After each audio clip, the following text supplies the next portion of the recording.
My name is Sarrah Vesselov. I have been doing design and development for a really long time. We'll just leave it at that. For 2 years, I was at GitLab as a UX manager, and more recently, I have moved to CloudBees, where I'm a UX designer. And this is a book I just published with my awesome co-author, Tori Davis, who sadly is not here today. And that's what I'm going to go and cover with you. We just started. No, it's totally fine. We're going to keep this very informal. So feel free to ask questions or stop me if something doesn't make sense. I like to have a conversation. I don't want to just talk at you for 45 minutes. So let's talk a little bit about designs. And this bar, I have no idea how to get rid of it. So I didn't. It's not part of my design. So has really shifted from that of mere stylist to and to build products that people love. Designers really do more than just solve problems. They have to work with product, engineering, sales, marketing, and the user to understand what the user needs and what the organizational goals are. So this is where design systems come in. They allow teams to structure the way they work, establishing guiding rules and principles that support and drive that creation process. And building a design system has to start with a shared understanding of what a design system actually is. So, question, since we have a small enough audience. It's all good. What's a design system? Anybody care to throw themselves out there? Come on, take a stab. Like a collection of components that can be used to create different user. Yes, so loudly for everyone. Go ahead, one more time. So like a collection of components that can be used to set up an interface. Okay. I saw you in the back. What's a design system? You just giving me crap back there, I know. That's all right. So the most common misconception, and not to call you out, because you're partly right, is that it's just a style guide. It's a component library, exactly what you described. And so there's kind of this thought that style guides, component libraries, and design systems are all the same thing. And it makes sense because style guides and component libraries are part of a design system, but it actually is much broader than that. And I'm going to tell you about that. Who would have thought? So a design system houses the processes, philosophies, and all of the pieces that go into how you actually make your design decisions. It's not just a collection of design decisions. So it's a documented approach to systematic design. Style guides and component libraries are simply assets that help you get there. So ideally, the core of your design system is going to be tied to the code base of your application, whereas style guides and component libraries are often static and they're completely separate. They require a lot of upkeep. And with design systems, components are built, implemented, and documented with the help of front-end engineers. Now, I'm going to say design system like a gazillion times in this talk. I wish there was another word for it. There just isn't. And I think a lot of people focus on the word design and think designers, and then they think typography, and they think colors and frou-frou stuff, and then they kind of just tune out. But design systems are really about the engineering that goes into building a product and how we all work together on that product. And I think it's an important distinction because having everybody working on it together allows a deeper understanding across the organization. And design systems really let teams move faster by reducing the layer of translation between design and implementation, right? That here's a design, and then, well, I'm trying to implement this. I need to know how many pixels. I need to know what colors. I need to know what fonts. And really reducing debt is part of the focus of a design system. And this is just one example of the different types of things you'll see in a design system. One thing I will call out is that they're called different things under different systems. The way Atlassian does theirs is very different from the way GitLab does theirs versus MailChimp, which is kind of a disparate system across 3 different platforms. There's a lot of differences. So you can't look at one and say, this is what a design system is. So I want to switch the focus here from thinking about a system to really thinking about a language. So communication, obviously, is essential in our everyday lives. It allows us to distribute knowledge, learn complex ideas, and facilitate the development of relationships. And I think successful communication is only made possible when people speak relatively the same language, or at least have a shared understanding of the language they're speaking at the time. So if you think about design systems as a shared language, your organization is going to be able to establish a better and more consistent means of communication across teams. Not just design we're talking about across the entire organization. So I like to start with guiding principles, and this is from material design, just an example here. Principles are a method to create a language that's distinct to your organization. What your organization and your team is trying to achieve for your product is unique to you. It's not going to be the same as your competitor or as something as different as, say, Walmart compared to what you're doing, right? Everybody is unique. So you have to establish these guidelines and principles that relate to your organization and your goals. And I like to think of these principles as intentions. So every design choice should be judged on whether it supports the intentions of the organization. And this can even be carried into front-end architecture and back-end architecture and the decisions you make, and does that support what the goals of the product are? And in order to be effective, I think design principles, or principles in general, have to be descriptive.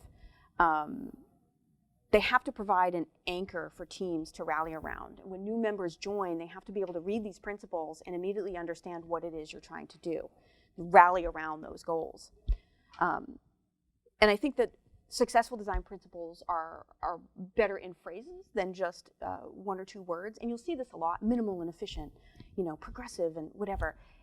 And then it's like, well, what does that mean, right? I don't really know what that means. How do I make a design that's progressive, or how do I make a design that's minimal? So make sure that you're really tuning into what that means for your organization and your product. So here, minimal and efficient becomes bring a sharp focus by helping customers know what matters now. So that helps you design a hierarchy, let's say, that lets the user focus on their particular goal and intent as they go through the flow. So I can get really technical about language in here. So language is made up of beats. You've got your lexicon and your grammar. When thinking about design as a language system, we can create a lexicon comprised of the elements in your interface. So instead of using words, we're using the pieces of your interface, right? Buttons and avatars and titles and all these little things. And then the grammar is a series of guidelines that rule how we use those in the interface. And that's how you create a design language. So lexicon, total number of fragments or words that make up a language. Essentially, for us, that's going to be our elements or components, or however you want to reference them, organisms if you do atomic. But we're talking about that base level, those individual pieces. We derive meaning from words when they're used as building blocks from sentences. Words alone may have meaning, but it doesn't convey much. So within a design system, these individual aspects of your product will come together and to create components, and then larger component groups, and those guidelines will help you understand what they mean. So if you look at SoundCloud, and I'm not trying to call out any particular, it was just a good example. If you look at this and you think in terms of the lexicon, what are the words that they're using to communicate with us? You have things like your heart icon, your play button. Yes, they have individual words, but you're really thinking of those as these individual pieces, right? It's a title, or a song title, or it's a page title. And that's the way that it's speaking to you. And this is where I was saying I do have a slide that looks just like that. Got it. So we all know that language isn't just words. Like I said, one word may convey a part of the meaning, but it doesn't actually say what you're trying to say. So I can put these random words together in an order that makes absolutely no sense. I don't know why I would want to do that except for as an example. A user interface made without guidelines and rules is no better than this gibberish sentence. And so this is just to illustrate the importance of creating a set of guidelines and rules so that you're using things consistently and speaking in a consistent language to your users and to your engineers and everybody that's part of this system. So again, this is where grammar comes in. A language needs a system of rules that creates that shared understanding.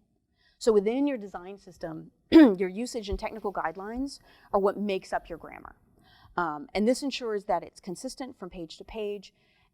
And more importantly, if it's an established grammar, it's an established guideline, then no one has to wait for design to jump in and make a decision, right? If you have the power to go in and say, well, I need to put together something that does X, Y, Z, let me look in the design system and see what our guidelines are for that. You don't have to wait for me to have time to help you. You can put something together and then say, hey, I put this together based on our guidelines. What do you think? And that's the whole point, is to get everybody involved. Everybody here is part of this design. So I want to look back at this SoundCloud example again. Particularly, we have 3 play components here, and it's really hard to see this thing. But you've got one here in the bottom of the screen, the orange at the top, and then you've got these little greens. What do you think happens if you press any one of those? The song starts, right? You would expect that. That's not true. So that just tells you how many plays there are. And so that is something that could potentially be confusing. So you'd want to look at, maybe there's a reason. It could be documented in their guidelines why they do it. There could be, that makes sense. They do have a color, which kind of a little bit, right? So maybe it's 2 separate sets of guidelines coming together. But that's an example that I could find where it might be a little bit confusing. It might be a little bit unexpected. And this is the way that you can use guidelines to help make user experience more predictable and more understandable. So how do you find your lexicon? How many people here work with a design system? How many people would like to work with a design system? Thank you, that's so nice. Okay, good, I'm glad. So finding your lexicon, it really depends on the state of your organization, how you're gonna go ahead and get started. There are 2 different ways. So if you're starting with legacy or with an existing product, you're gonna break down the interface into single elements to try to have an understanding of the different categories and how to categorize everything together. If you're just starting, then you're gonna build up, right? You're gonna start with those small elements, just like in atomic design, if that's the methodology you subscribe to, and you're gonna build up into bigger components and regions. So this is just kind of an illustration of starting small. You can start by identifying what elements are commonly used, and for everybody that's going to be things like buttons and forms and specific types of text. Once you have those, you can start to build on them and make more complex component groups and start to build up those separate regions. Component groups can then be combined into even larger areas. So if you look at this, this is like a basic navigation bar. You've got multiple tabs, a search bar, drop downs. When large groups of components come together, they have their own distinct set of rules. So the rules that govern a button are different than the rules that govern a button within a navigation. So that's building this rule set up. Does that make sense? Okay, good. Sometimes I say it, I'm like, I don't know if that makes any sense. It makes sense to me. So if you've already designed interfaces, you can begin by breaking things down. So you take something like this and you just work backwards. You'd start separating those out and seeing how they could possibly be different in different regions and different areas. I'd say that the most effective way, if you're starting from something like this, which is usually what I start with, I don't know that I've ever started from scratch, is to do an inventory. It can be really eye-opening if you do an inventory to see how many different variants of the same button you have, or how many different sizes of the same icon you have, or how many different kinds of gray you have. I think that's probably the biggest designer no-no that I've seen, is like 8,000 shades of gray. Wait, not that one. All right, moving on. So documentation is key, and I think it's probably one of the hardest things to keep up, right? I think we all have good intentions when we start out, and we're like, yeah, we're gonna write it all down and keep it all together. And then, you know, deadlines and sprints and other things and other priorities, and before you know it, that falls apart. But I have to say, it's really important. It's important to write that time in for yourself and make it happen. And there's different ways to do it. I'm more than happy to talk about that after my talk if anyone's interested. I've helped to implement this kind of system before. So there are ways that you can actually make time for this. But the important thing to remember is that by writing down your guidelines, you're reinforcing desired behaviors and promoting that consistency Ultimately, this encourages all teams to use your system and not have to wait for UX to jump in and assist. And I'm not going to read all of these to you. We lost a little bit of time, so I think I'll skip past this one. And I'll make this slide deck available. It has all of my notes after. But these are just some of the things that I think are really important to make sure that you are documenting within your system. I don't know what's loading. That's really interesting. This is the craziest talk I've ever given. Okay, so we'll see what happens. We'll see what comes up. So question, have you ever been asked to explain something that you know really well and you just don't know how to explain it? And then you feel really dumb, right? You're like, I know how this works. Like, I know what this means. I would say, how many designers in the room? I think as designers, we do a really shit job at this. I'm calling us out. We do a really bad job at explaining why one design is a better user experience than another, right? We have to get better about doing that and kind of step outside of our comfort zone of talking in terms of hierarchy and typography and vertical rhythm and things like that really make sense to us and break it down into its simplest term, okay? So more often than not, we're not going to be the decision makers in the organization. Spoiler alert. To see our ideas come to pass, this is a terrible screen. We're going to go back here. Well, I can't. All right. Anyway, enjoy the loading. To see our ideas come to pass, we have to advocate, right? We have to go to the decision makers and explain why one experience is better, why one technical guideline makes more sense than another. We can't just be convinced of the value of our ideas. We have to show that value to others. Okay, I feel good. This one went. So as I said, every organization is unique in its offerings and its challenges. And that's both the challenges to the product and the space that you're working in and the challenges of the individual teams, you know, and the people that you're working with. So communicating the value and benefit in a relatable way is critical. So I like to approach it as I would any design problem. I start by defining what the problem is. Right? What's the goals of the design system? What problems are we solving with this design system? What are the goals of the organization? How can we align UX design goals with broader organizational goals or with individual team goals, right? If you're trying to get buy-in from front end, what are they trying to achieve that your design system is going to help them get to? So to begin answering these questions, I think it's really important to think of this in 3 dimensions of value. I think you can break it down into 3 target audiences, right? You've got the employees of the organization, which is you. You have the users of the product that you're building. And then you have the organization yourself. So they are all users, benefitees, is that even a word? Benefactors? Thank you. Benefactors of your design system.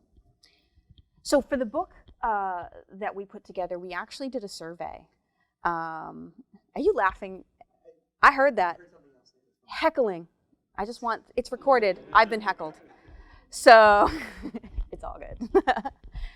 So for the book, what we did was we actually did a survey of all different people within organizations. We put it out on Twitter. We actually put it through at GitLab because that's where we were working at the time. And we wanted to know what frustrated them most in their work. Like, what are their goals personally, professionally? What are they trying to achieve? What is the hardest thing for them to get done? And then use that to build up personas for the different employees within an organization. So we're going to start by looking at that, the value to the employees, basically us. So for designers, the majority of designers we spoke with placed problem solving and elevating their perception of design at the top of their priorities list. We often feel undervalued as designers. We feel like our work isn't appreciated as much as it should be. We feel frustrated by vague requirements and a lack of information about what it is we're building and who we're building it for. Now, design systems can actually help alleviate that by enabling designers to move faster and be more productive and have more time to delve into that discovery process and understand users better. An established system is going to give you access to styles, components, and implementation guidelines from the get-go. You're not reinventing the wheel every time a new problem comes up. You have solutions already. It buys you time to dig deeper and understand motivations and goals beyond just what the outer aesthetic is going to be. And I think they also give designers an opportunity to step outside of their traditional tool set. And this is not a designer should code statement here, but if they have the ability to work with prototypes, whether that's in code or in vision or as part of the design system, I think it allows them to dig even deeper and really get closer to the product in a way that engineers usually are that we aren't. And that's just another benefit of having a design system. You're kind of seeing the product outside of the ideal world of Sketch, right? So then shockingly, because there's such a divide often between designers and engineers, the engineers we spoke with felt the same way.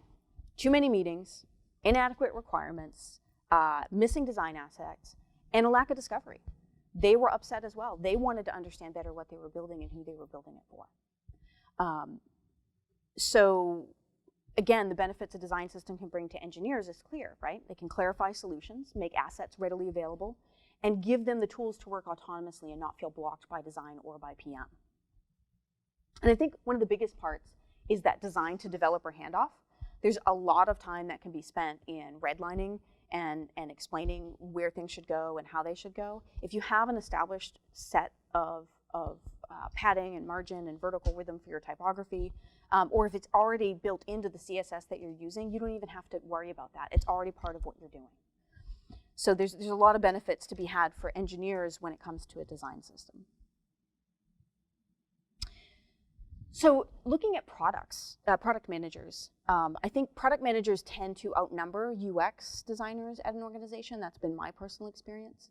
And this situation can sometimes cause tension and I think trust issues between product and UX because product wants to get moving with something. They're talking with engineers. The sprint has started, but there's just not enough UX designers to sit and actually map something out for them. So they feel blocked. So again, same thing.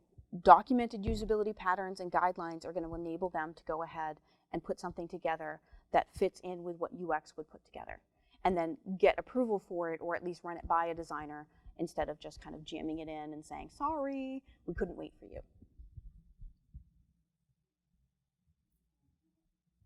And then we had a lot of responses from sales and marketing. And I think GitLab was the first place where I ever had a lot of interaction with sales and marketing. And it was really interesting. I learned so much about the product through talking to salespeople that were day-to-day talking to our users, right? The bar for application design is really high at this point. Potential users want to know that what they're buying has the features they need and that they're not going to get frustrated using it. So the sales department will often reach out to product and engineering teams to get answers on questions, right? They want to know, is this something that we're working on? Is this something in the future? This is something this customer needs in order to close this deal. And we actually found that sales and marketing were really close. Just like design and engineering were really close in their frustrations and goals, sales and marketing were very close in their frustration and goals. They wanted to learn more about the product itself. And believe it or not, a design system is a great onboarding tool for those coming in sales and marketing, because it's often going to contain a lexicon, like what is it that we call the different things that we have within this system? You know, do we call them teams? Do we call them groups? It's going to define all of that. It's going to help them understand better the language. When they look at the product, they have a much better idea of what it is that this piece is supposed to do and how that helps the user. And they also pointed to a lack of urgency from product design and engineering as a blocker, right, for them. They have a certain amount of time to close this deal, make their numbers, and get things going. And often they're waiting for answers. So again, a design system can hopefully quickly answer some of these things, particularly if you include a roadmap in your design system, which I encourage a lot of companies to do. It shows that you are committed to good design and creating value to your users.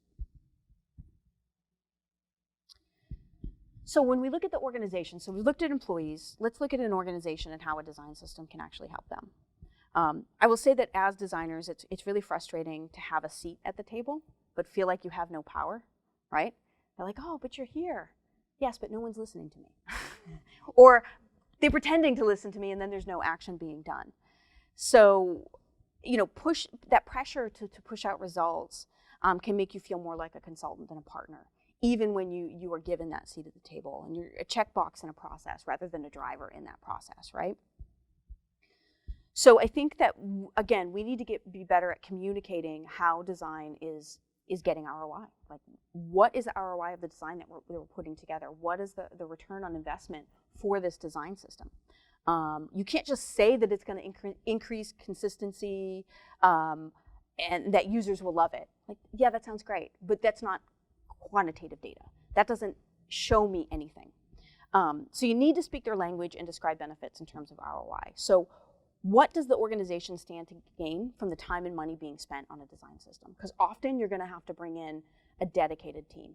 At a certain point, it's going to be too much for everyone to do the work that they need to do and then work on that design system. And then how is that design system going to increase revenue, customer retention, productivity? You can actually track these things. Finding ways to tie this value into revenue and profit is going to make a much more compelling case for your design system. I would say that if a particular feature or feature set is an anchor for sales and marketing, right? It's a roadmap for the year. It's something that the company is talking about at conferences and they're really focused on.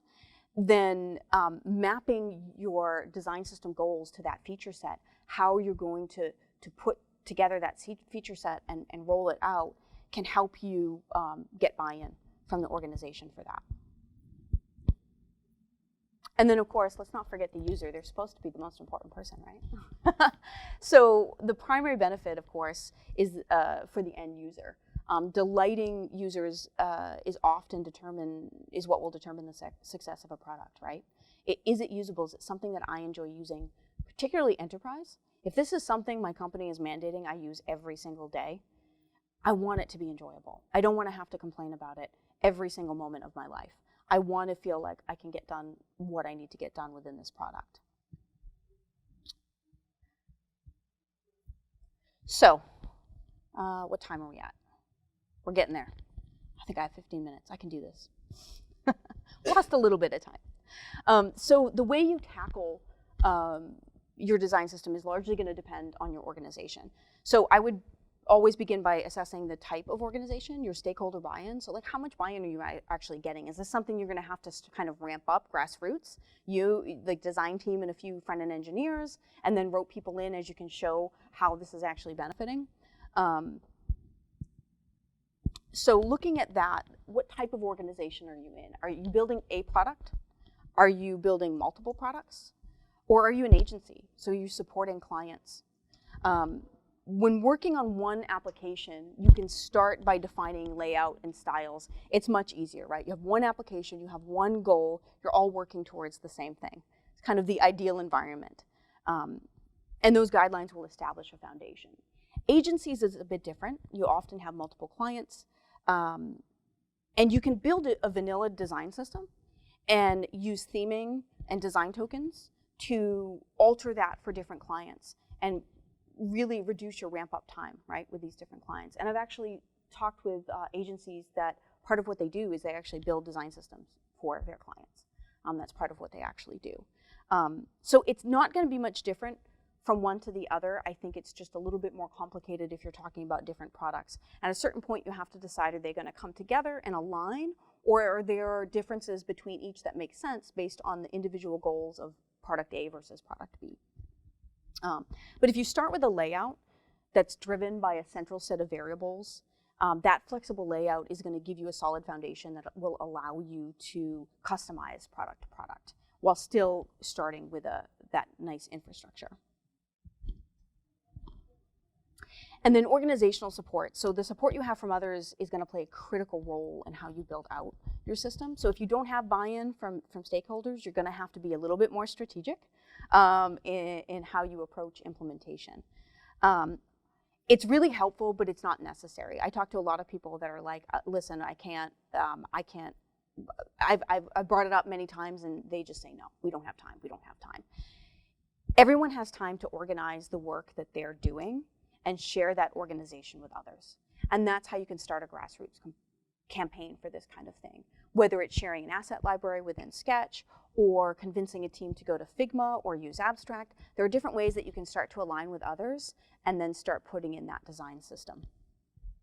I think as you start working together and if you keep track of those improvements, you keep data on how long was it taking you to do something before you started aligning things a certain way. Maybe it took you 2 or 3 hours to do something that now takes you a half an hour. That is something that you can quantitatively show to the organization as a benefit of getting organized within a design system. And then it really matters how big your team is. As I said, small teams typically struggle. They're overloaded, they're doing too many things, and especially in design, they're often also getting pinged left and right for PowerPoint presentations and things like that. Unfortunately, I see some smiles. I think you know what I'm talking about. So it can be really difficult to see that you have the time to build out a fully functioning system. And I think the problems you're going to face will depend on whether you have a large team or a small team. I will say I'm in a large team now, and part of the problem is actually finding the time to come together and align. We're all so deep in what we're doing individually that it can be difficult sometimes to find that space where you come together and have conversations about that. So just be aware of the challenges that your organization is facing and come up with a game plan. Talk about it. Be aware of it before you just try to start doing something. So once you've established your goals, it's time to start building. And I think this is the hardest part.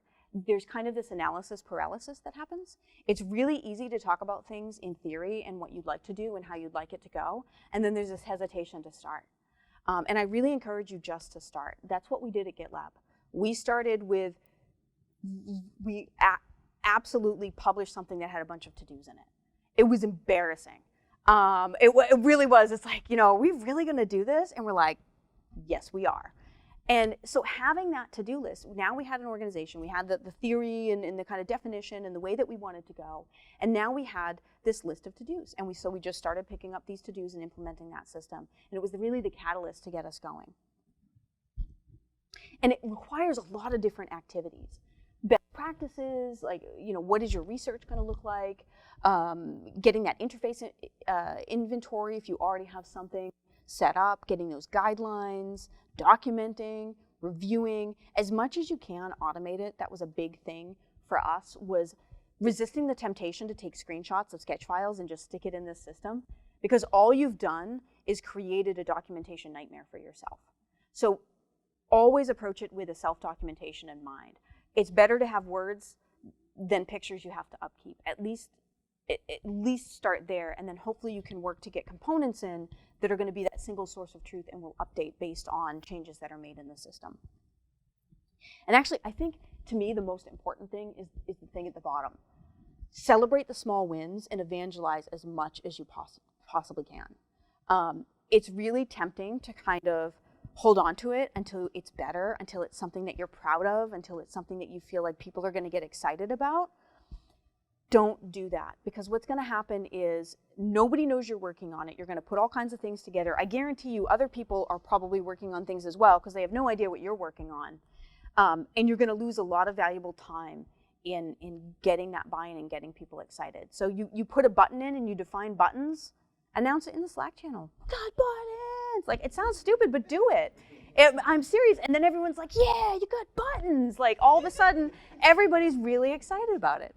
I know it sounds silly, but it works. I promise you, it works. And of course, there's kind of this idea of like, yeah, we're going to build it and then it'll be done. No, I'm so sorry. It will never be done. You really have to analyze what you've put in. Again, try as much as you can to use those quantitative and qualitative methods, right? You're tracking your progress. How much time is it taking you? How much time are you saving? Is there a better handoff? Is there better communication? All of those things. And then go back to ideation to build, analyze, and it's just going to go on and on and on. It sounds terrible, but it is really fun once you get going. This was an awesome slide. Sorry, you can't see it. Design systems are not foolproof. They can fail for many, many reasons. And I think as a teacher, I've done a lot of teaching, and I find there's more value in showing people the mistakes that can happen and what can go wrong than giving them the happy path and then patting them on the back and being like, good luck, dude. Like, you gotta know what could go wrong. I think first and foremost, and I've said it a million times, I'm gonna say it again, is a lack of buy-in, or at least a lack of evangelizing and letting people know what you're working on. Maybe you don't have buy-in yet, but you have to have awareness. Before making any decisions or taking any step, talk to other people as much as you can. Get their ideas, get their opinions. Let them voice their concerns and feel that they've been heard and that they're part of this process. And I always approach these conversations from the perspective of problem solving. Instead of telling people how they'll benefit from my design system, I ask them, what are their pain points? What are the problems that I could solve for them? What are the things that I could do in my role as a UX designer that would make their life easier and make it better to work with me? Because that's a much better place to come from than the other place I've seen people come from with design systems. You don't want to mandate something. You want to start a conversation.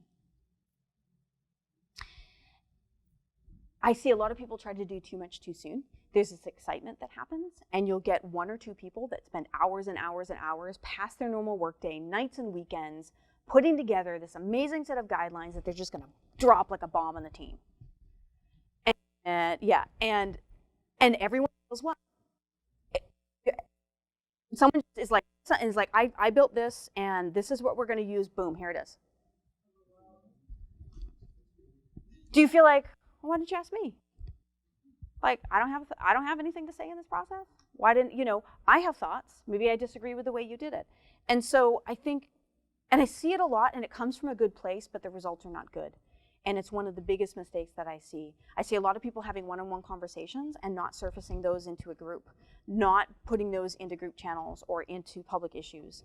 So make sure that you're not trying to do too much. Because the flip side too is you're going to do a lot and you're going to burn out. And so you're going to have all of this progress, you're going to do it a ton, and then you're going to do nothing. And stakeholders are going to be like, what happened? What happened to this amazing thing that you're going to build? I see a bunch of to-dos. I see nothing, right? You have to have progress. Consistent progress is better than a lot and then nothing. And then this perfectionism. I think we suffer from this more than every little detail. Iteration is going to be key. And I think that's the biggest thing I learned at GitLab, and I will always, always take that with me everywhere I go. You should be embarrassed by the first thing that you put out there. It should be embarrassing. You should be like, oh man, I'm sorry. Sorry I'm doing this to you, but it starts a conversation. And then someone's like, hey, this, and this. And then someone else is, what about this? And then you start iterating, and you're starting from that place. Instead of that, you show everyone. So I think get comfortable with the idea that it's never going to be perfect, and it certainly will never be done. Maintenance. So again, and this is just another, back to that point of don't start creating something that's going to be a monolith. It's something that you have to spend an enormous amount of time upkeeping. As much as you can, a self-documenting system. And that can even be the guidelines documented within components that gets exported to Markdown, and then it's right there in the system. So you actually have engineers that are documenting the usage for these components, rather than you having to go in and type things up. And then design system envy. We all have it. It's really great to use other design systems as inspiration, but don't compare yourself to them. A lot of the ones that we see have huge teams dedicated. Most of us don't have. So use them as what you to move forward, because it's not as good as this other system. Oh my God, Craft is trying to remind me to update. No, Craft.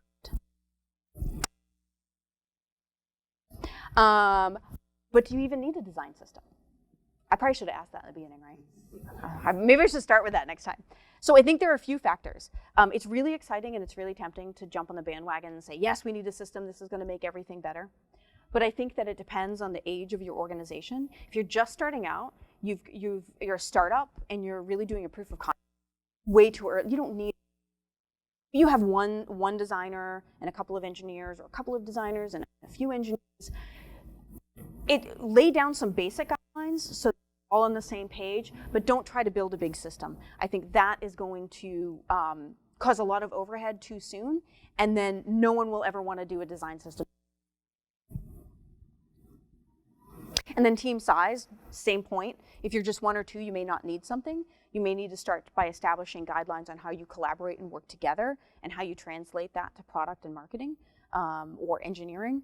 But basically, as you get bigger, you're probably going to need a little bit more structure, and that's where a design system could come into play. Making sure that whatever system you're using is scalable as you grow is really important. And then the type of work. There are definitely, I've seen agencies where a design system would not be helpful. The type of work that they're doing is very varied, and there's not really a lot of value to them putting together a design system. And I've actually seen others where they have multiple products, and each product kind of has a baby design system that goes with it, but there's no need to I'm almost done. So. Our own design system is really exciting, but it's also daunting. My hope is that some of these methods and ideas will help you with a different perspective and understand challenges and how to go about making changes in your own organization. I do want to say, please feel free to quit and ask. Unless it's just want to put that out there. Struggling, I'd love to let you learn mistakes. So thank you.